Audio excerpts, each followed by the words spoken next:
Good morning, everybody, and a very warm welcome to Mildenhall and Volmer. Now, today, I've got a new building to talk to you about and to show you.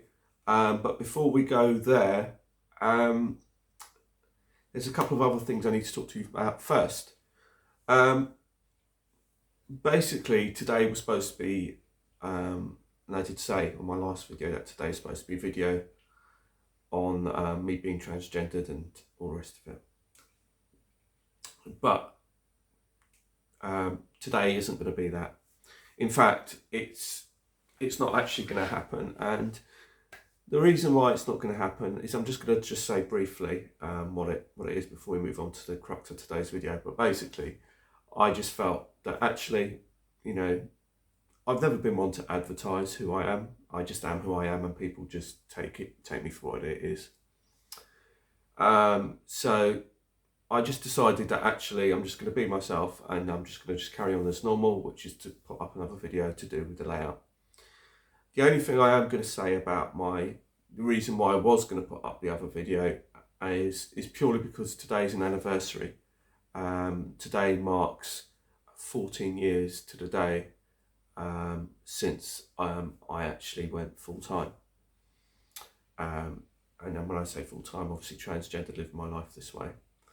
So that's what today's video was going to be about, and it was just going to be a slideshow of me, basically. But to be honest, and when I say me, I mean me in all sorts of shapes and forms. But that I just felt, actually, I'm just going to be myself, and myself is just to carry on what I'm doing, and so it's about today and today's layout. And so that's what the video is about. Today is about a new building for the layout for the town scene. So that's what today is all about. So don't fret, you're not going to go and see any kind of wacky images of me, or it's not going to be anything to do with my transgender issues in the end. It's just purely me being me and just carrying on as normal. But I just wanted to clarify that bit before I get on today's video. So just before we move on to the new building to show you for the layout, basically I went to see Paul yesterday, and so I ended up spending a few pennies to get some more bits for the town scene. But basically I came away with this yesterday, and I'll just take it out. And this is my third Sprinter van, and this is in the Stobart Rail livery. It's a very nice little model, and the reason why I came away with that is because I've actually got this, which I've had for some time.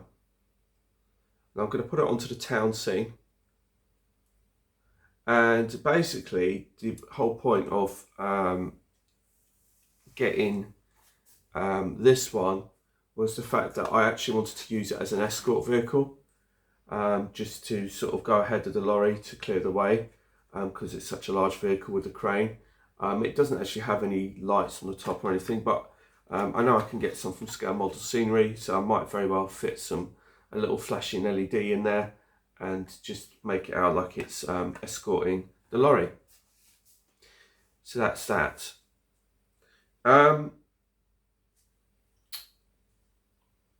Then a few weeks ago I bought something else, and I forgot to mention it to you, but I'll tell you about it now. I've been using a Pico track rubber for ages, and I always use a track rubber to clean my track. Although I do have the Network Rail Gauge Master wagon which I run round, but my little Pico track rubber is getting a bit low. So I went to speak to Paul about getting a new one, and he's now recommended this one, which is a Woodland Scenics rail pad. Apparently it's been highly recommended by Hornby magazine, I think it was. I think they did a review on it or something, he was saying to me, and apparently this come up top or something. I didn't actually see the review myself, but apparently it doesn't disintegrate. So, well, it actually does say on here, it says does not crumble. So I thought, oh, okay, so let me give this a go. So I haven't actually given it a go yet, but I will be at some point soon. I just wanted to kind of carry on using the rubber that I had, and when it finally gave up the ghost, then I'd switch to this one. But I thought I'd just show it to you. So now on with today's video. And today's video is continuing on with the town scene. So this is kind of like a bit of a bonus video because it was supposed to be about me being transgendered, but it's turned out to be a bonus video in any case, with the new building. Now, I've been doing an R-ing over card kits. I'm not a huge fan of card kits, to be honest. But in keeping with the town scene that I've got going on and the background that I have going on, it seems far more in keeping for me to carry on having a card kit as opposed to a resin kit or a plastic kit, because then it just doesn't really marry up. So the walls are card, the background and back scenes are all made out of card, the buildings are card based and paper based. So in order to keep it all in line and to keep it sort of marry it all up together, it made sense to get a card kit. And ever since I've decided to extend the town scene out, I had an idea of getting a building for that corner, a specific building for that corner. I've been looking at this website for ages. It's from Kiingsway Models. I've known them for ages, to be honest. You may have seen a lot of Kiingsway stuff on Graham Fulston's channel at Lakeside. And in fact, his high street's called Kiingsway High Street, I think it's called. So, so there you go. So that was his business card. And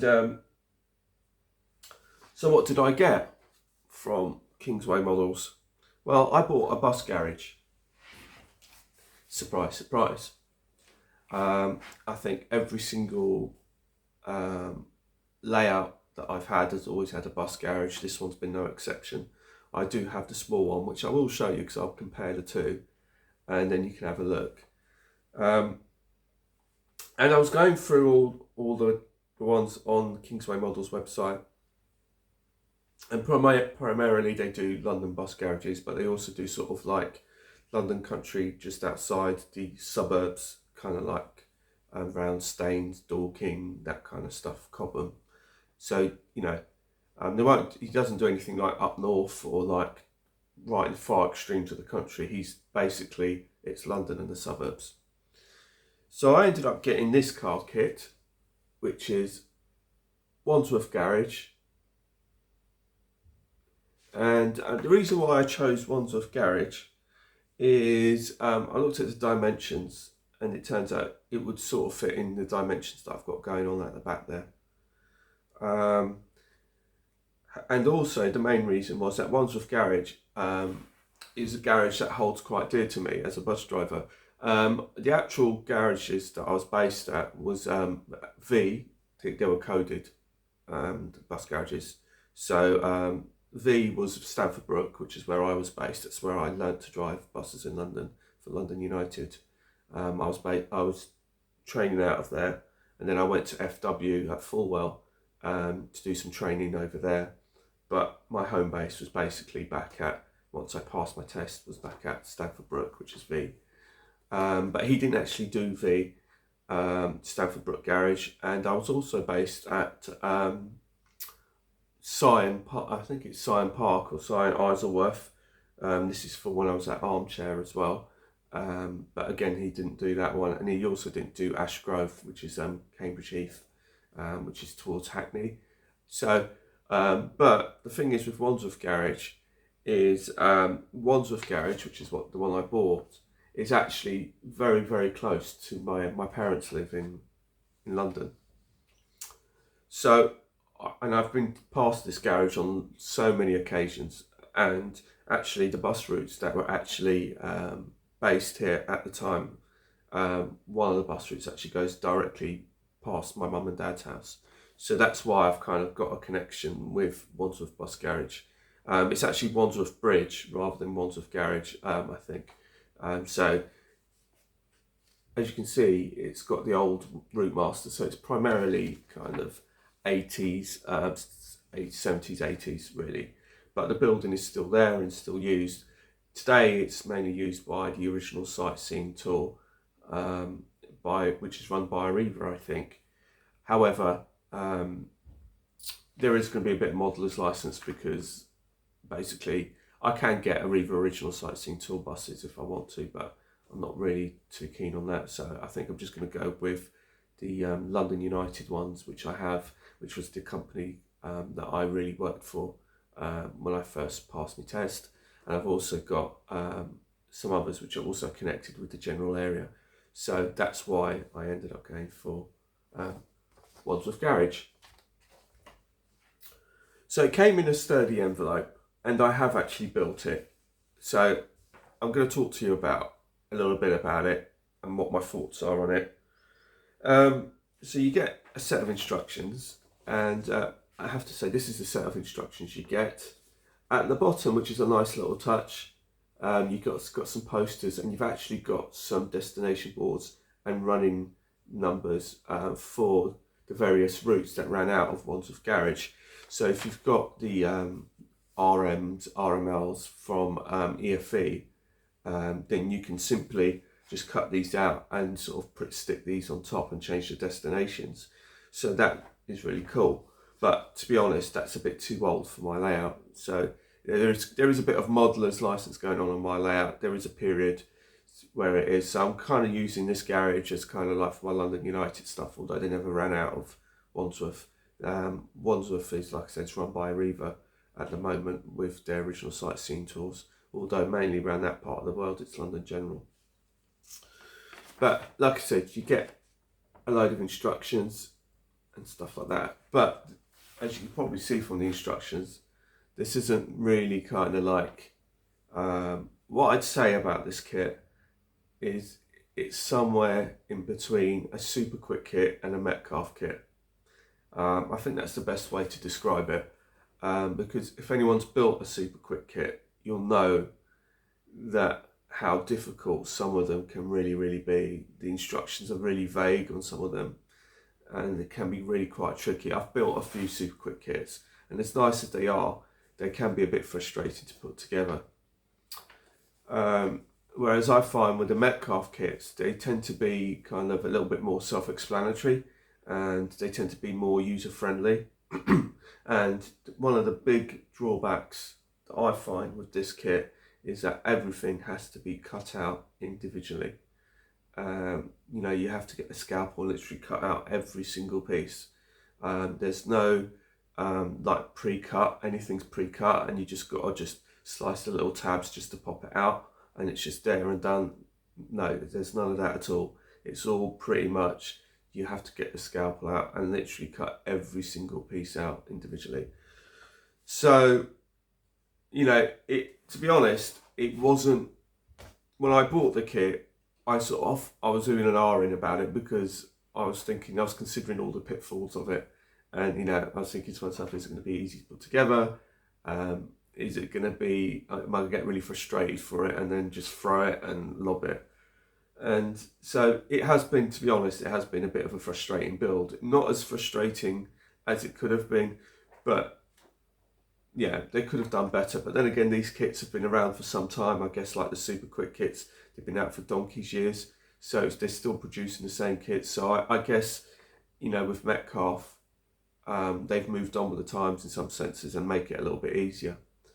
So I'm now going to take you to the kit. It is built, but I'm going to show you what it's like and then explain to you some more about it. So stick with me. So this is the instructions, and as you can see, just to give you a bit of a closer look, you can see the routes. So if you've got your EFE RMs, RMLs, you can use these routes here and just swap them out. So you can use them in conjunction with the bus garage. You also get a set of posters and speed restrictions and speed limit signs, which is great. So that's fabulous. So now let's look at the actual kit. So this is it. This is the Kiingsway Wandsworth garage kit. I have to say, it does flatter to deceive a little bit. And I say that because it's got a couple of, well, it has got some quite big flaws to it, which I wasn't really kind of aware of it. When you look at this, they kind of give you the impression that the inside is detailed. And although it does say you don't get this section of paving here, they just said this is what it could look like if you add this, so that's fair enough. But the inside definitely looks pretty dark and looks like it's got some sort of backing and all the rest of it. But the reality is, you can see right through it.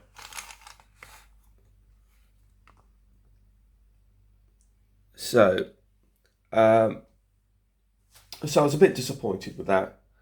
And so it needs work. The inside, and I'll show you in a minute, the inside needs work. But let's stick to the outside for a second, and then we can have a look some more. The other thing about this kit is it didn't go together as easily as it should have done, really.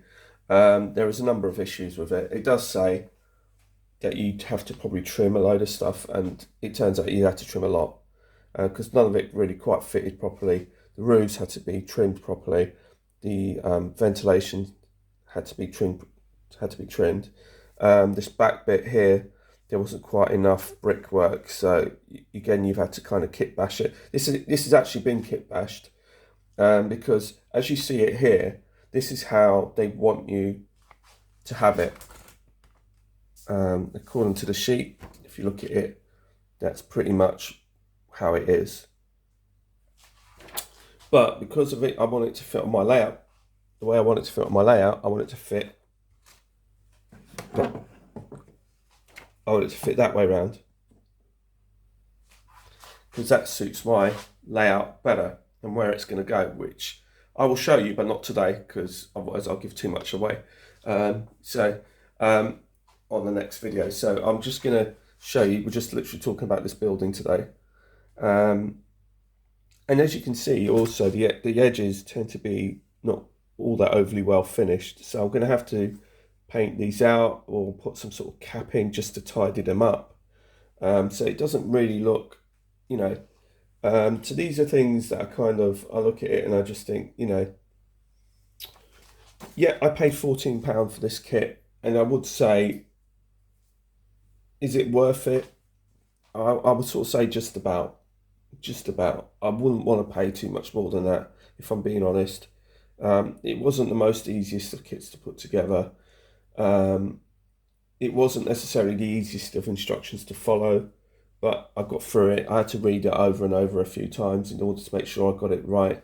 There's also, if you look at the back, that's the back of it, just so you've got a rough idea. That's of the low relief. But if you look at the inside of this building, there's absolutely nothing here. There's absolutely nothing in it. So you look straight through this building and there's absolutely nothing. So I'm going to have to do something with the inside of this building. So it's like, that's why I say it's kind of like a flatter to deceive.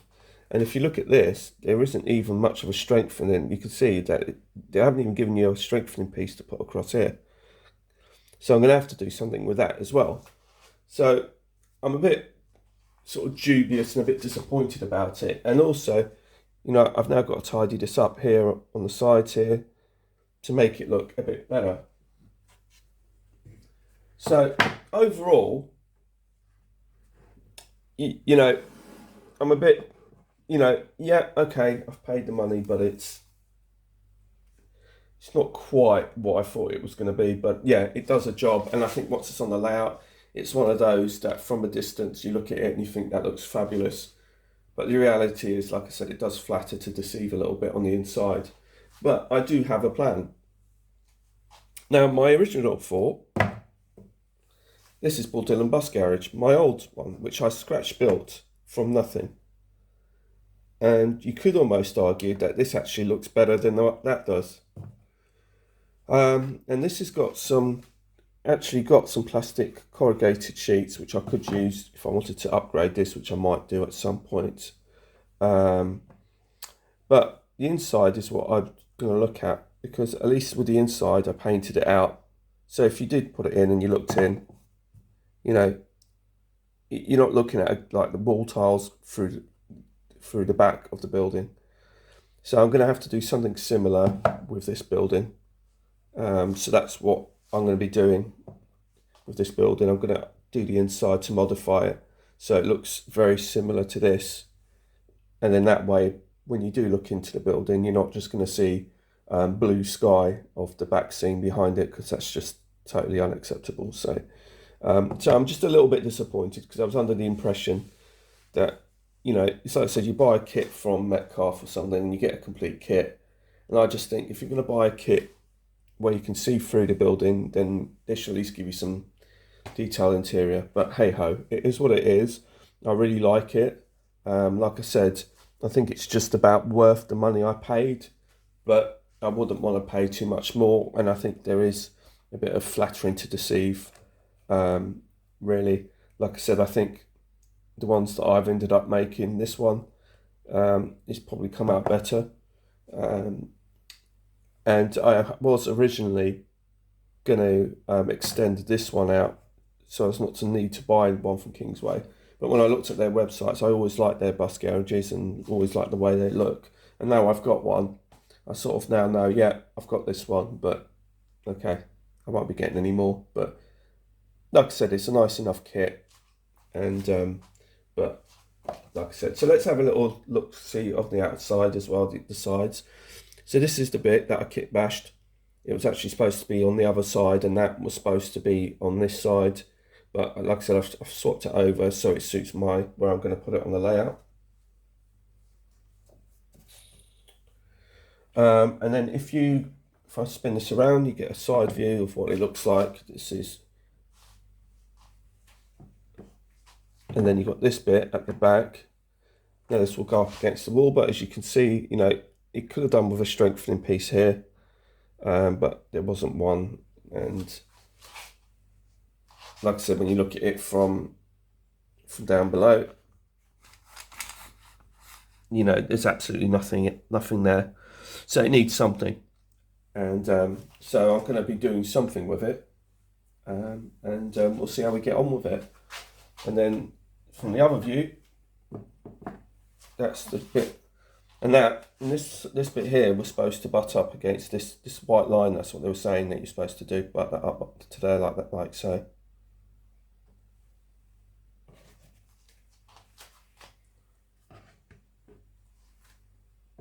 And then we're back to here. And this is how Kiingsway models want you to see their kit. So this concludes the end of today's video. I hope you've enjoyed it, and if you're contemplating getting one of these kits, at least now you sort of have a rough idea of what to expect. You can go on their website and get extensions to make these garages bigger and things like that. And I think that they can even charge you for doing interiors, I think, as well, which possibly is why they don't give you one in terms of what I've bought. But like I said, I half expected to have a back scene. If you're going to see through the garage, you'd half expect to have a backing on it. And also to make the structure more rigid. At the moment, it's still a bit flimsy because it hasn't got that structure on the back. So that's something I'm going to have to add to the to the bus garage myself. So that's an additional cost to myself to do that. But it's not the end of the world because I know I can do it. It's not a problem. So once, like I said, I'm not going to show you the modifications today or anything like that. I'm just going to do it, and then once it's on the layout proper, then I can explain to you a little bit more as to what I've done to modify it and to make it a bit more personal, and what you can do to it. But like I said, if you are interested in their kits, it is www.kiingswaymodels.co.uk, and there you go. I suspect that they're sort of 3D buildings that go up against the wall, like what Graham's got is going to be much better than the bus garages that you can see through. I think the buildings that they've got that you can see through, if you're not going to get the detail inside, that might be something that might put you off. From my point of view, it's been more of an annoyance than anything, because I just think that I should have got a wall for the back to make the building more structurally more rigid, and B, so you don't end up seeing right through the building to whatever's behind it. So, but like I said, that's more of an annoyance than anything else. Like I said, I can put it right. It's not a difficult job for me to put that right, and I will do. So the next time you see it, it will be done and dusted and modified. And also stuff like the capping, there should be some capping just to finish it off, to make it look a bit better. But it doesn't really look that finished. It just, you can see the joins, and even if you colour them in or paint them, you can still see them. So it needs something just to cover it. And so it does need to be generally more rigid and more stable. So, like I said, it's one of those models that flatters to deceive. I think when you look at it from a distance, like I said previously, it looks lovely. But when you kind of get right up close and personal, you look inside, then that's when it's all lacking. But anyway, until the next time, it's goodbye from Milne and Hornfarmer. And the next time will be Town Scene Part 3. Like I said, this is kind of like the replacement video of the video that I said that you were supposed to get. So until the next time, it's bye from Milne and Hornfarmer. Goodbye.